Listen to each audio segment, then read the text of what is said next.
আসসালামু আলাইকুম। আমি মরিয়ম ইসলাম জিনিয়া চলে আসলাম নতুন একটা ভ্লগ নিয়ে। আজকে চলে এলাম লেবুখালী ব্রিজ দেখার জন্য। আমরা তো লেবুখালী ব্রিজ বলি, পায়রা নদীর ওপরে তৈরি পায়রা সেতু নামেই পরিচিত এর। সেতুটির দৈর্ঘ্য 1470 মিটার, 4820 ফুট।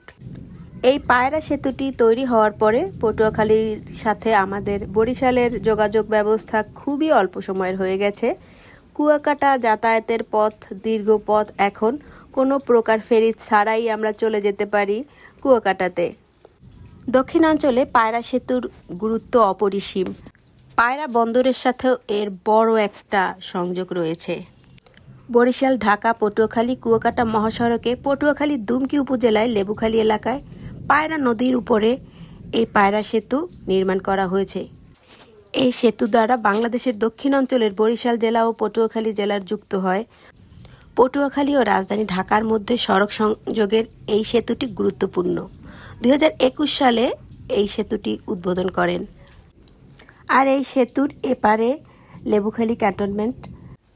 ব্রিজ পার হয়ে কিছু সময় গেলেই পায়রা বন্দর। পায়রা বন্দর থেকে কিছু সময় গেলেই আমাদের পর্যটন কেন্দ্র কুয়াকাটা। আমাদের দক্ষিণ অঞ্চলে আসলে সত্যিই বলতে গেলে এখন আর কুয়াকাটা যাওয়ার কোনো রকমের হ্যাসেল নেই। আমি প্রথমবার যখন কুয়াকাটাতে গেছিলাম 2000 সালে, তখন রাত 10টায় রওনা করে পরদিন ভোর 5টায় পৌঁছেছিলাম। এতগুলো ফেরি ছিল, এত কষ্ট হয়েছে যেতে, কিন্তু এখন আমরা সর্বোচ্চ 2.5 ঘন্টায় পৌঁছে যাই কুয়াকাটাতে কোনো রকম ফেরি ছাড়া। 5টা ব্রিজ হয়ে গেছে আলহামদুলিল্লাহ। আমাদের দক্ষিণ অঞ্চলের যোগাযোগ ব্যবস্থা অনেক উন্নত হয়েছে। তো পায়রা সেতুটা আসলে দেখতেও অনেক সুন্দর। আমি দেখার জন্য উদ্বোধন হওয়ার আগে একদিন এসেছিলাম। কমপ্লিট হয়ে গেছে ব্রিজ, কিন্তু উদ্বোধন হয়নি। আর এখন আসলাম। তবে এই সেতু পার হয়ে আমি অসংখ্যবার কুয়াকাটায় গিয়েছি। সেতুর মাঝখানে এই রকম পিলার করে ডিজাইন করা, এটা কি জন্য করেছে আমি জানি না। সেতুটা দেখতে মাশাআল্লাহ ভালোই লাগছিল। আর সেতু থেকে এই যে নদী দেখা যাচ্ছে, পায়রা নদী। আমি চেষ্টা করেছি কিছুটা ভিডিও করার জন্য। তো আমরা সেতুর মাঝখানে নেমে গেছিলাম, অটো করে এসেছি মাঝখান অবধি। তো ওই অটোতেই ব্যাক করতে পারবো না। আমি শেয়ার করার চেষ্টা করেছি আপনাদের সাথে যতটা সম্ভব।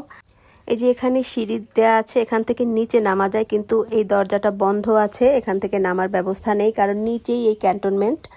তো দুই ধারেই সম্পূর্ণ জায়গাটা লেবুখালী ক্যান্টনমেন্ট। তো আমরা ফিরছি, রাস্তা পার হয়ে ওপার থেকে দেখব যে অটো পাই কিনা। অটো পেলে অটোতে করে যাব, কিন্তু মাঝপথে সত্যিই আমরা কোনো অটো পাইনি, যার কারণে হেঁটে হেঁটে আমাদের নামতে হয়েছে, অনেক কষ্ট হয়েছে। এই যে দেখা যাচ্ছে লেবুখালী ক্যান্টনমেন্টের একটা পথ। এই রাস্তাটা বেশ সুন্দর ছিল। আমি উপর থেকে ভিডিও নিচ্ছি। এখন অবধি আমার ক্যান্টনমেন্টে যাওয়া হয় নাই। যদি কখনো যাওয়া হয় আপনাদের সাথে লেবুখালী ক্যান্টনমেন্টও শেয়ার করব। এই যে রাস্তাটা দেখেন, এখান থেকে লেবুখালী ক্যান্টনমেন্ট দেখা যাচ্ছে। যদিও ক্যামেরায় যা দেখা যায় তার থেকে বাস্তবে অনেক বেশি সুন্দর দেখতে, অতটা ক্যামেরায় ফোটানো যায় না। তো চলে যাচ্ছি হাঁটতে হাঁটতে, আর পেছনে ফেলে যাচ্ছি লেবুখালী ক্যান্টনমেন্টকে।